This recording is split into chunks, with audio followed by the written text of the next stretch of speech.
कहते हैं जब राजा अपनी प्रजा के आंसू नहीं देखता तब प्रकृति भी उसे आईना दिखा देती है।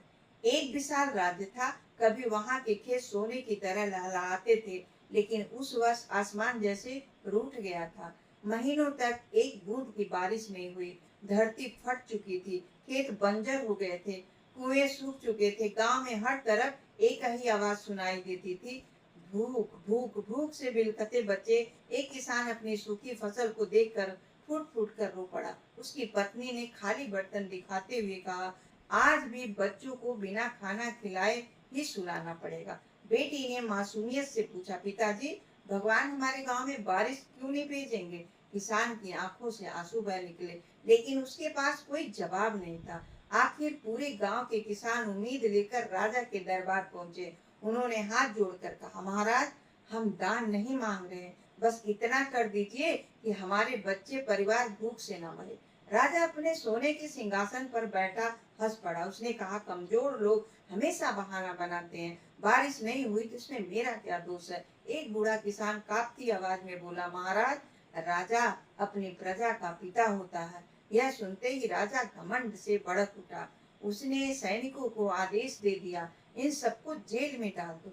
जो राजा से सवाल करे उसे जीने का अधिकार नहीं है। लोहे की जंजीरों में बांधे किसान सब जेल चले गए।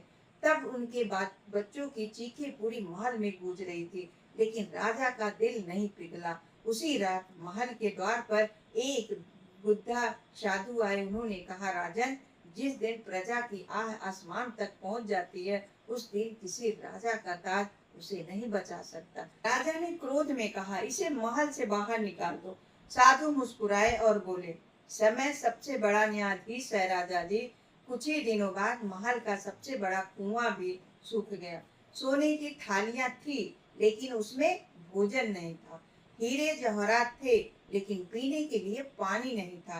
राजा पहली बार समझ पाया कि धन से प्यास नहीं बुझती और सत्ता से बादल नहीं बरसते। उसी रात वह महल की छत पर खड़ा रो रहे थे। सुबह होते ही वह नंगे पांव जेल पहुंचा। उसने किसानों की बेड़ियां खुलवाई और उनके चरणों में सिर झुका दिए। मुझे क्षमा कर दो, मैंने राजा होने का अर्थ ही भूल गया था।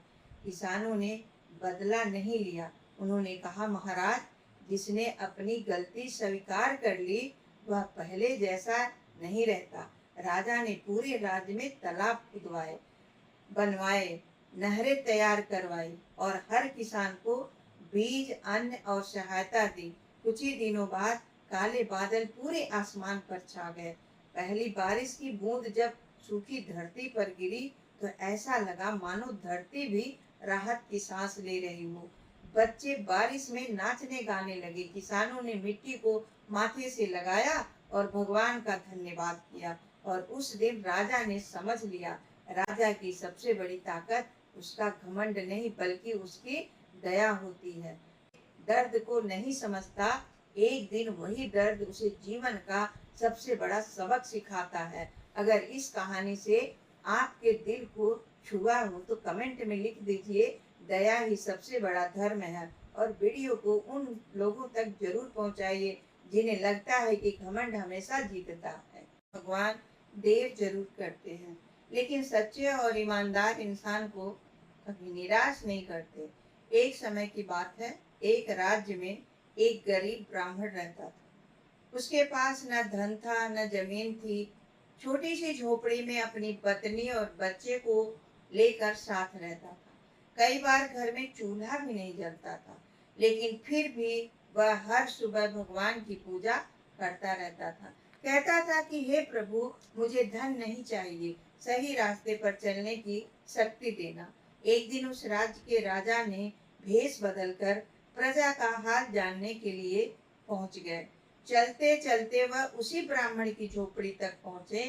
राजा ने देखा कि घर में खाने को बहुत कम है। फिर भी ब्राह्मण ने मुस्कुरा कर कहा, आइए अतिथि देवो भव, पहले आप भोजन कीजिए।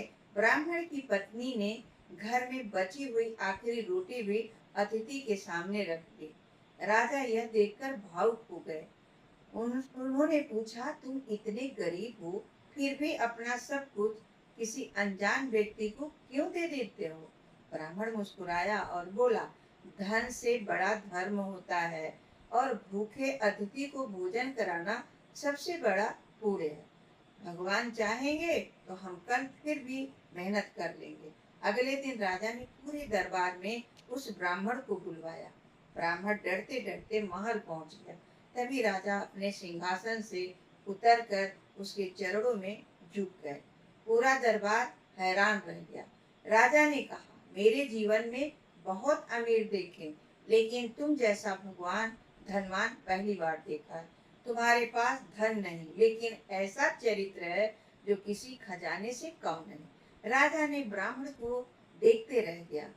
खेती के लिए जमीन और सम्मान सब जीवन में बिताने के लिए साधन दिया। ब्राह्मण की आंखों में आंसू बहने लगे। उसने हाथ जोड़कर कहा, महाराज, यह सब मेरी नहीं है, मेरे संस्कारों की जीत है। याद रखिए, ईश्वर इंसान की जेब नहीं, उसका दिल देखते हैं। जिसके पास सच्चाई, दया और अच्छे संस्कार है ना, वो कभी गरीब नहीं होता। धन एक दिन खत्म हो सकता है, लेकिन अच्छा चरित्र पीढ़ियों तक सम्मान दिलाता है। इसीलिए जीवन में कभी भी ईमानदारी, सेवा और भगवान पर विश्वास मत छोड़िए। हो सकता है आपकी परीक्षा लंबी हो, लेकिन उसका फल भी उतना ही बड़ा होगा। अगर ये कहानी आपको दिल को छू गई हो तो कमेंट में जरूर लिखिए। संस्कार ही सबसे बड़ी दौलत है। और अगर आप भी मानते हैं कि भगवान अपने सच्चे भक्तों का साथ कभी नहीं छोड़ते,